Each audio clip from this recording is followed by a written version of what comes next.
नमस्कार, स्वागत है आपका। मैं हूं आपके साथ सुमित झा। शुरुआत ओडिशा के संबलपुर की तस्वीर के साथ। यहां बीच सड़क पर प्याज की लूट हो गई। नासिक से ये प्याज लाया जा रहा था और इसी दौरान प्याज की लूट शुरू हो गई। सोशल मीडिया पर लूट का ये वीडियो वायरल हुआ है, जो आप तस्वीरों में देख सकते हैं। कई कार वाले भी जो वहां से गुजर रहे थे, वो भी अपनी गाड़ी रोककर प्याज लूटने में जुट गए। देखिए, प्याज की कीमत 100 के पार लगातार है। पिछले 1 महीने से ज्यादा वक्त बीत चुका है और प्याज कितना अहम है। देखिए, सड़क पर अगर प्याज बिखरा हुआ है तो उसे लूटने की होड़ मच जाती है।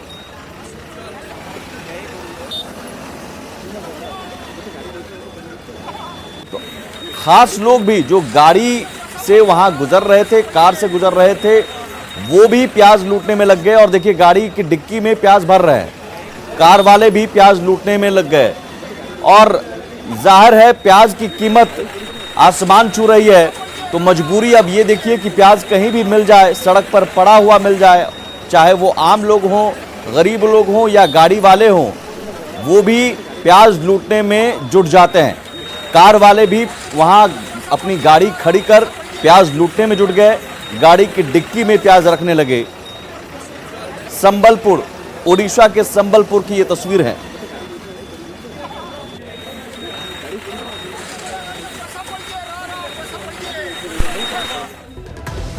इराक के बगदाद में अमेरिकी हवाई हमले में ईरान के कुद्स फोर्स के प्रमुख मेजर जनरल कासिम सुलेमानी की मौत हो गई। गुरुवार रात हुए इस हवाई हमले में कासिम सुलेमानी के साथ 6 और अधिकारियों के मारे जाने की भी खबर है।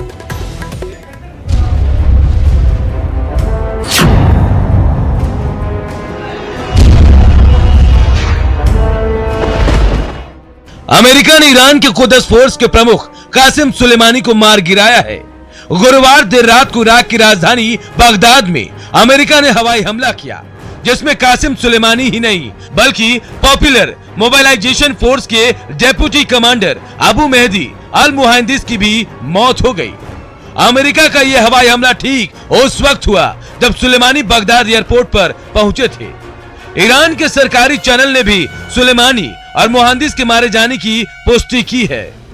ईरानी अधिकारी के मुताबिक अल मुहांदिस एक काफिले के साथ सुलेमानी को लेने एयरपोर्ट पहुंचे थे। सुलेमानी का प्लेन सीरिया या लेबनान से बगदाद पहुंचा था।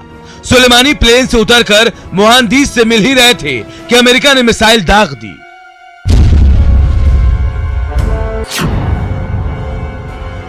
सुलेमानी के शव की पहचान उनकी अंगूठी से की जा रही है, जिसकी तस्वीर भी ट्विटर पर जारी की गई है।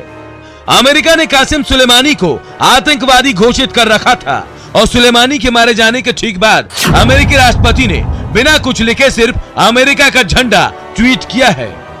अमेरिकी रक्षा विभाग की ओर से जारी बयान में कहा गया है कि राष्ट्रपति के निर्देश पर विदेश में रह रहे अमेरिकी सैन्य कर्मियों की रक्षा के लिए सुलेमानी को मारने का यह कदम उठाया गया है। सुलेमानी को ट्रंप का विरोधी माना जाता था। उन्होंने कई मौके पर अमेरिका को धमकी भी दी थी। बगदाद में अमेरिकी दूतावास पर हमले के बाद ट्रंप ने नए साल के पहले दिन ईरान को वार्निंग देते हुए कहा था कि उसको इसका खामियाजा भुगतना पड़ेगा। ट्रंप की इस चेतावनी के बाद अमेरिका ने यह कार्रवाई की है। सुलेमानी इराक स्थित अमेरिकी सैन्य ठिकाने पर हमले को अंजाम देने में शामिल था। बीते हफ्ते अमेरिकी दूतावास पर हुआ हमला भी सुलेमानी के इशारे पर किया गया था। सुलेमानी पश्चिम एशिया में ईरानी गतिविधियों को चलाने का प्रमुख रणनीतिकार था। इसके लिए ईरान के इस्लामिक रेवोल्यूशनरी गार्ड की अलग शाखा कुद्स फोर्स बनाई गई। सुलेमानी इस कुद्स फोर्स का प्रमुख था। 2003 में इराक में सद्दाम की सत्ता के खात्मे के बाद से कुद्स सेना ने अपने अभियान तेज कर दिए। डोनाल्ड ट्रंप ने ईरान रिवोल्यूशनरी गार्ड समेत कुद्स फोर्स को विदेशी आतंकवादी संगठन करार दिया था। जनरल कासिम सुलेमानी की मौत के बाद आशंका यह भी जताई जा रही है कि ईरान और इसकी समर्थित मिडिल ईस्ट ताकतें अब इजराइल और अमेरिका के खिलाफ जोरदार पलटवार करेंगी। यानी पहले से अमेरिका और ईरान के बीच चल रहे तनावपूर्ण रिश्तों में इस घटना के बाद और तल्खी आनी तय है। Bureau report, news 18 network. और रुक करते हैं बिहार के सियासी गलियारों का, जहां भूत पर बवाल जारी है। जी हां, बिहार की सियासत में बवाल भूत पर बढ़ता जा रहा है। लालू परिवार की ओर से ट्वीट कर सीएम नीतीश को जवाब दिया गया है, लेकिन जवाब देने में पूर्व सीएम राबड़ी देवी ने मर्यादा को तार तार कर दिया। राबड़ी देवी ने ट्वीट में लिखा है कि जब 2005 में वो सीएम आवास से निकली थी तब तक एक भूत घुसा था। राबड़ी देवी ने सीएम नीतीश का नाम तो नहीं लिया, लेकिन बिना नाम लिए उनको भूत कह दिया। राबड़ी देवी ने नीतीश को भूत बता दिया। जाहिर है इशारों में एक बड़ा हमला। और सवाल है कि राजनीति आखिर किस स्तर पर गिरती जा रही है? क्या अब भूत जैसे शब्दों का इस्तेमाल एक दूसरे के लिए किया जा रहा है? ये साफ तौर पर इशारों में नीतीश कुमार को राबड़ी देवी ने राजनीति की मर्यादा तोड़ते हुए भूत बता दिया।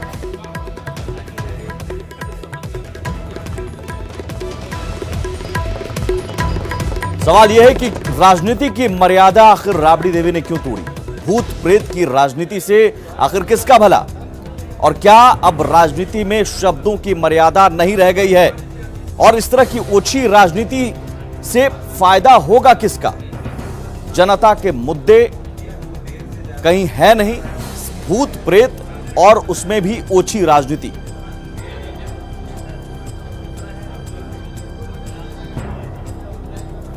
राबड़ी देवी ही नहीं, लालू यादव ने भी सीएम नीतीश पर निशाना साधा। राबड़ी देवी के ट्वीट को रीट्वीट करते हुए लालू यादव ने कहा कि इस बार जनता झाड़ फूंक से इनके सारे भूत प्रेत छुड़ा देगी। साथ ही लालू ने अपने ट्वीट में लिखा है कि राज्य में बेरोजगारी, महंगाई और विधि व्यवस्था जैसे मुद्दों को छोड़कर जनता को मुख्यमंत्री भ्रमित कर रहे हैं। घूसखोरी जैसे सतही, भूत प्रेती और डरावने मुद्दों की बात नहीं करके छलिया लोग जनता को भ्रमित करने के लिए भूत ही बातें कर रहे हैं। लालू यादव की ओर से ट्वीट किया गया।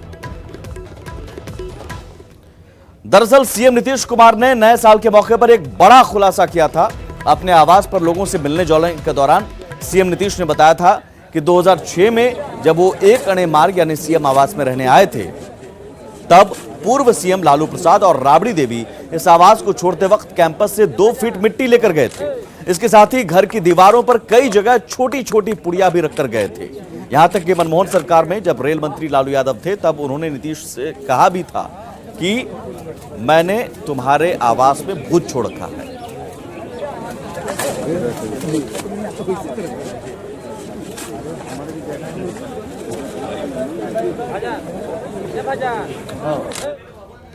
और लालू राबड़ी के ट्वीट की जेडीयू ने निंदा की है। जेडीयू का कहना है कि लालू और राबड़ी ने भाषा की मर्यादा तोड़ी है। कहा कि उनके द्वारा कहे गए शब्दों की व्याख्या वही कर पाएंगे, हम लोगों के समझ के परे है।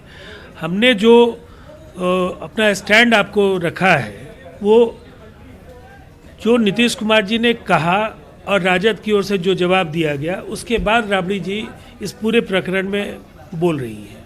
कुल मिलाकर के ये टोटको और अंधविश्वास को लेकर के जो दो राजनेताओं के बीच परस्पर विरोधी जो सोच का फर्क है, उसी को मैं स्पष्ट कर रहा हूँ कि लालू जी तांत्रिकों के साथ रहे हैं, तांत्रिकों की बात वो मानते थे, टोटकों में उनका यकीन रहा है।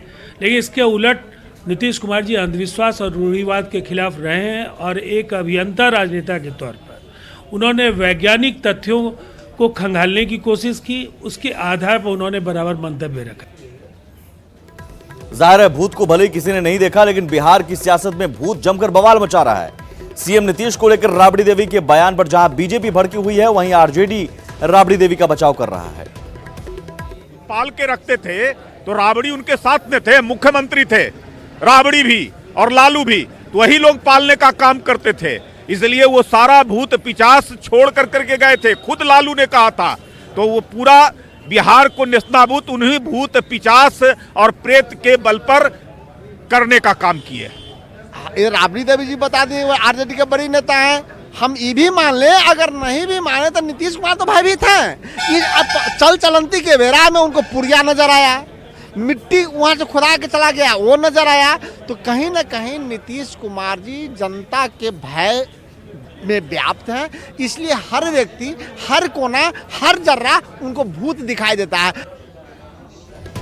और अब बात झांकी पर झकझुमर की करेंगे, लेकिन पहले आपको खबर बता देते हैं। गणतंत्र दिवस परेड में जल जीवन हरियाली मिशन पर आधारित बिहार सरकार की झांकी के प्रस्ताव को केंद्र सरकार ने खारिज कर दिया है।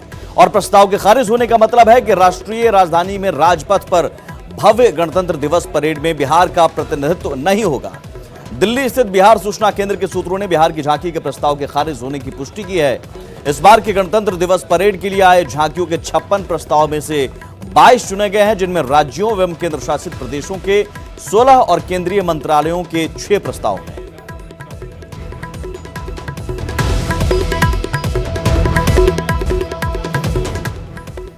वहीं जल जीवन हरियाली की झांकी रद्द होने पर जेडीयू की नाराजगी सामने आई है। जेडीयू का कहना है कि सीएम नीतीश कुमार आने वाले कल की चिंता करते हैं।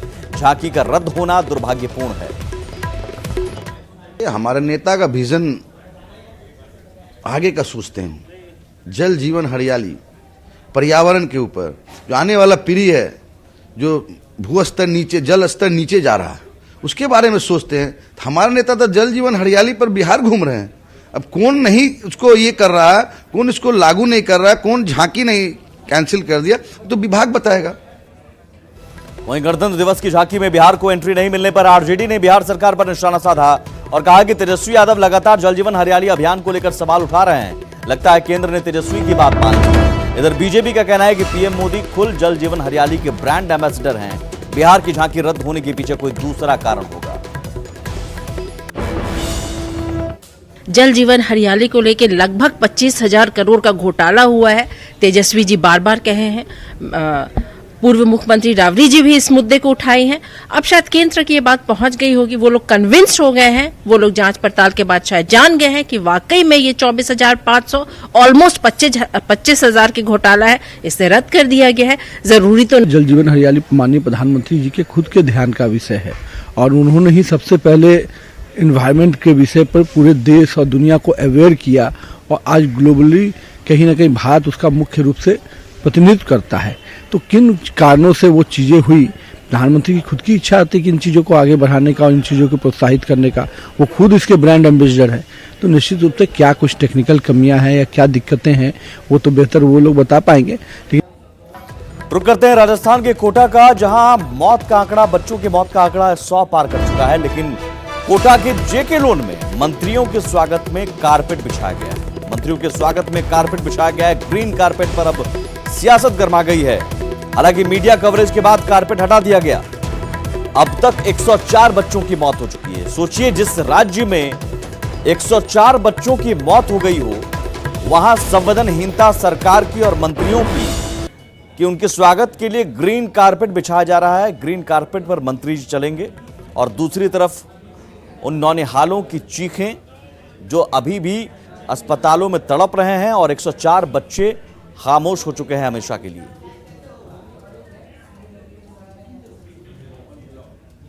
आगे बढ़ते हैं। पड़ोसी पाकिस्तान में अल्पसंख्यक समुदाय की स्थिति किसी से छिपी नहीं है।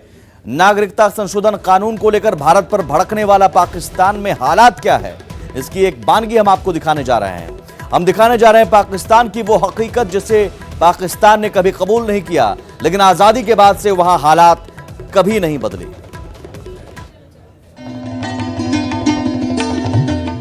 बाहर से बड़ा शानदार दिख रहा ये मंदिर पाकिस्तान के मनोरा में है। ये मंदिर भगवान वरुण देव को समर्पित है और करीब 1000 साल पुराना है।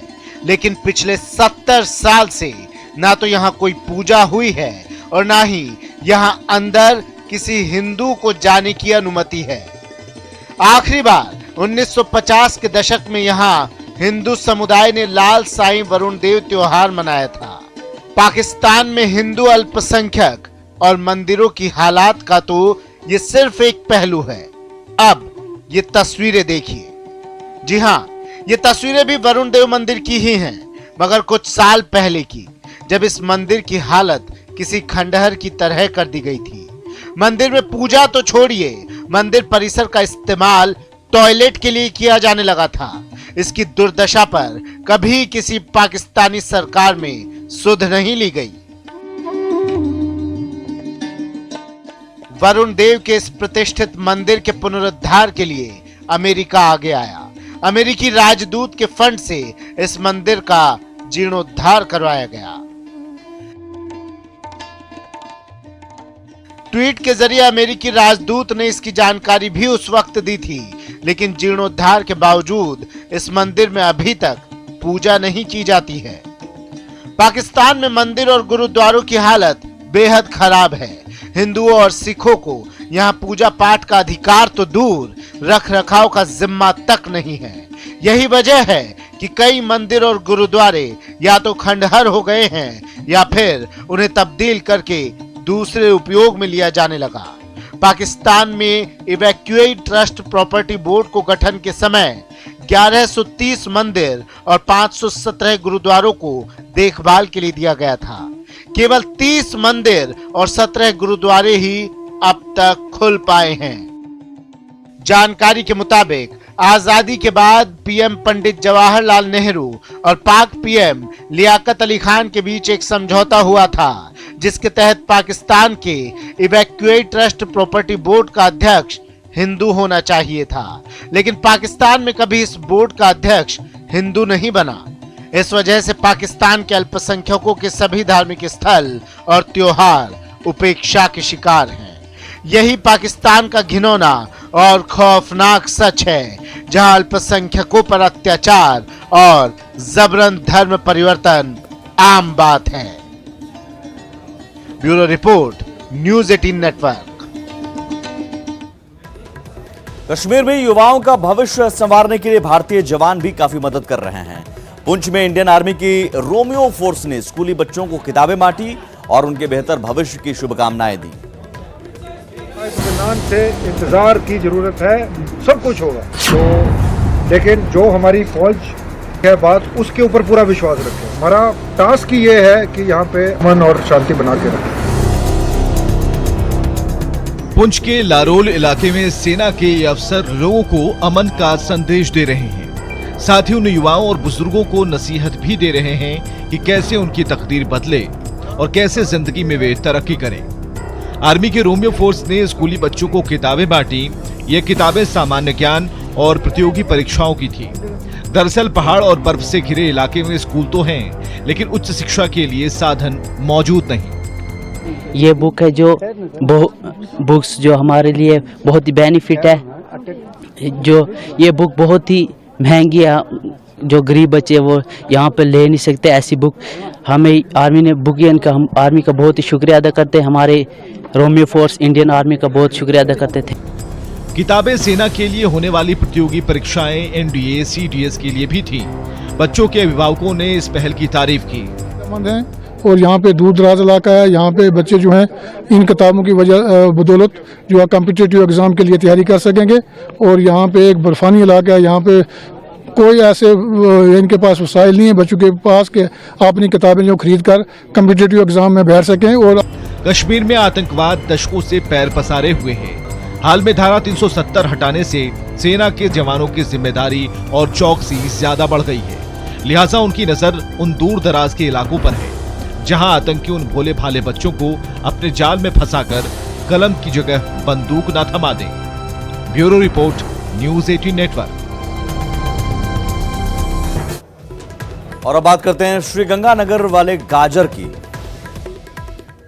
लाली तो ललचाती है, इसकी चमक तो गजब ढाती है। सलाद खाइए या हलवा बनाइए, हर रूप में ये खूब भाती है।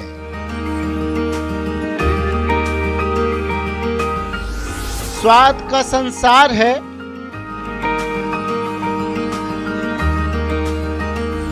सेहत का भंडार है। कोने को लुभाने वाली गाजर श्री गंगानगर वाली। जी ललचाए, रहा न जाए। लाल लाल गाजर गजब ढाए। गाजर श्री गंगानगर वाली। शायद ही कोई होगा जिसका जी ना ललचाए इस गाजर की लाली देखकर। गाजर यानी स्वाद और सेहत का खजाना। अपने अनूठे स्वाद के साथ साथ सेहत के लिए वरदान गाजर देश के करीब करीब सभी हिस्सों में पैदा होती है, लेकिन श्री गंगानगर की साधु वाली गांव की गाजर की बात तो निराली ही है। तभी तो विटामिन ए के सबसे बड़े स्रोत की ऐसी चमक और लाली देखकर आंखें चमकने लगती हैं। यही कारण है कि यहाँ की गाजर की मांग उत्तर से लेकर दक्षिण, पूरब से लेकर पश्चिम हर तरफ है। सब कह रहे हैं गिव मी मोर, गिव मी मोर। गंगानगर की गाजर बहुत प्रसिद्ध है। यहाँ की गाजर की विशेष मतलब बात यह है कि इसका विशेष लाल रंग, जूसी और मिठास वो कहीं नहीं पाई जाएगी। पहले तो क्या है छोटी खेती होती थी, अब क्या है बहुत बड़ी खेती होने से शुरू हो गई है। जैसे कि आम भाषा में जैसे टोकरों से नहीं धुलाई हो सकती, ठीक है, और बढ़िया भी धुलाई होती है। ये जो उत्पादन हो रहा है इसके अंदर खाद और पेस्टिसाइड वो मतलब नामात्र का ही होता है। साधुवाली, कालूवाला और जेड माइनर इलाके के करीब 500 हेक्टेयर भूमि में गाजर की खेती हो रही है और प्रति हेक्टेयर 400 से 450 क्विंटल गाजर पैदा हो रही है। इस बम्पर पैदावार के बाद अब यहाँ गाजर की मंडी और प्रोसेसिंग प्लांट की मांग जोर पकड़ने लगी है। लोगों का कहना है कि इससे गाजर उत्पादन को बढ़ावा तो मिलेगा ही, स्थानीय लोगों को भी रोजगार उपलब्ध हो पाएगा। प्रोस्पेक्टस यहाँ मतलब एवरग्रीन गाजर है और ये आने वाले टाइम में भी, क्योंकि इसकी डिमांड कभी खत्म नहीं होती, न्यूट्रिशन वैल्यू भी बहुत ज़्यादा है। राजस्थान के गंगानगर जिले की जो गाजर है वो अपनी मिठास के कारण देश भर में प्रसिद्ध है। इसके उत्पादन के अंदर दिन ब दिन बढ़ोतरी हो रही है। बात साफ है, किसानों ने अपनी मेहनत से श्री गंगानगर की गाजर की लाली तो बिखेर दी। अब जरूरत है किसानों के हौसले को सरकारी प्रोत्साहन की, ताकि ये गाजर इस इलाके की तस्वीर और किसानों की तकदीर बदल सके।